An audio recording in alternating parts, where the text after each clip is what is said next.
उत्तर प्रदेश के आगरा दौरे पर पहुंचे कांग्रेस के राष्ट्रीय महासचिव और राजस्थान के पूर्व उपमुख्यमंत्री सचिन पायलट ने अयोध्या राम मंदिर में कथित चढ़ावा चोरी के मामले को लेकर भाजपा सरकार पर तीखा हमला बोला। उन्होंने कहा कि जो लोग कहते थे न खाएंगे न खाने देंगे, उन्हीं के शासन में भगवान राम के मंदिर से करोड़ों रुपए की चोरी हो गई। संजय प्लेस स्थित एक होटल में मीडिया से बातचीत के दौरान सचिन पायलट ने मांग की कि पूरे राम मंदिर ट्रस्ट को तत्काल भंग किया जाए और सभी जिम्मेदार लोगों के खिलाफ एफआईआर दर्ज की जाए। उन्होंने कहा कि मंदिर की नींव रखने से लेकर अब तक हुए सभी आयोजनों और आर्थिक लेन देन की स्वतंत्र ऑडिट कराई जानी चाहिए।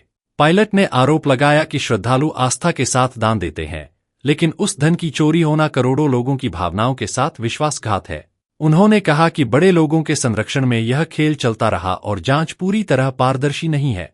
उनका आरोप था कि बड़े पदाधिकारियों को बचाया जा रहा है, इसलिए किसी बड़े नाम को एफआईआर में शामिल नहीं किया गया। कांग्रेस नेता ने कहा कि ट्रस्ट के पदाधिकारियों की नियुक्ति किस आधार पर हुई, इसकी भी जांच होनी चाहिए। उन्होंने आरोप लगाया कि छोटे कर्मचारियों पर कार्रवाई कर पूरे मामले को दबाने की कोशिश की जा रही है।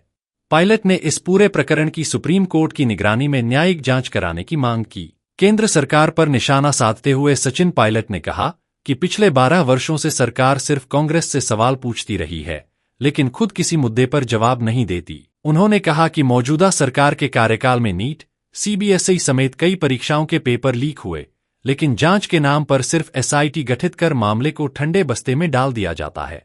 आगरा प्रवास के दौरान सचिन पायलट ने कांग्रेस कार्यकर्ताओं के साथ बैठक कर आगामी चुनावों की तैयारियों की समीक्षा की और शहर की समस्याओं पर चर्चा की। बैठक में समाजवादी पार्टी के साथ संभावित गठबंधन को लेकर भी कार्यकर्ताओं से विचार विमर्श किया गया। कार्यक्रम के बाद उनसे मिलने के लिए कार्यकर्ताओं में भारी उत्साह देखने को मिला, जहां कुछ देर तक धक्का मुक्की और नारेबाजी का माहौल भी बना रहा। इस संबंध में कांग्रेस के राष्ट्रीय महासचिव सचिन पायलट ने ब्रज दर्पण न्यूज को जानकारी दी।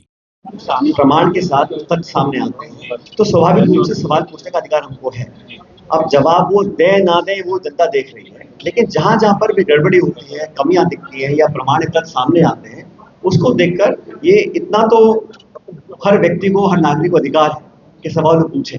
और सबसे पहले तो ये जो लंबा चल रहा है प्रकरण, इस पर सरकार को खुलकर जवाब देना चाहिए। और सबसे बड़ी बात, विपक्ष छोड़ें, जनता को संतोषजनक ये जवाब देकर उन्हें संतुष्ट करने की जिम्मेदारी सरकार की है। कहना बड़ा मुश्किल है, लेकिन जैसा मैंने कहा, जब तक जांच प्रभावी नहीं होगी, जांच पारदर्शी नहीं होगी, जांच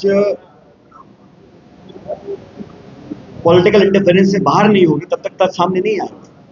और आज मैं नहीं कह सकता हूँ किसको जानकारी थी नहीं थी, लेकिन इतना मैं जानता हूँ कि कुछ लोगों को बचाने की कोशिश की जा रही है। और ये किसको जानकारी थी नहीं थी, संरक्षण था नहीं था, ये सब जांच के बाद ही सामने आएगा। लेकिन जांच होनी जरूरी है। फिलहाल जो जांच हो रही है वो नाकाफी। मैंने तो बीजेपी का नाम नहीं लिया, मैंने तो सरकार का नाम लिया, क्योंकि ट्रस्ट का जो निर्माण हुआ, ट्रस्ट में लोगों की नियुक्ति हुई, वो भी तो इंसान ही है। उनको वहां किसने बिठाया? और बजाय जवाब देने के आप वापस सवाल पूछो विपक्ष से। ये तो पुरानी 12 साल की आदत है। मैंने हमेशा देखा है कि सरकार से विपक्ष सवाल पूछती है। ये पहली सरकार है जो 12 साल से कांग्रेस से सवाल पूछ रही है। हम जब सरकार में थे हम सवाल पूछते थे, हम विपक्ष में, आज भी हमसे पूछ रहे हैं। अरे भाई आप जवाब दीजिए ना आप। और डबल इंजन चल रहा है। और मैंने थोड़ा शुरू में कहा कि हो सकता है कुछ चर्चा लोग कर रहे हैं कि आपस में, रूलिंग पार्टी के अंदर आपस में जो खिंचाव चल रहा है, ये जो उजागर मामला हुआ है, ये सामान्य घटना नहीं है।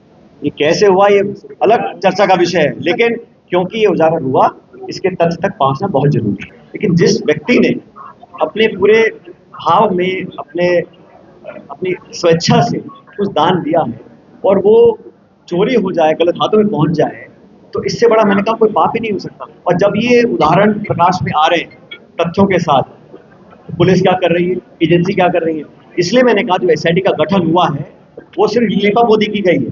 कैसे न कैसे लोगों को बताने के लिए आप लीपापोती करते हैं, लेकिन जब तक कोई सुप्रीम कोर्ट के जज की निगरानी के तहत जांच नहीं होगी, तब तक इन सारे प्रमाणों को इकट्ठा कर हम निष्कर्ष पर नहीं पहुंच सकते। मैं फिर दोहराना चाहता हूं कि आज मुद्दा पक्ष विपक्ष का नहीं है, आज मुद्दा बीजेपी कांग्रेस का नहीं है।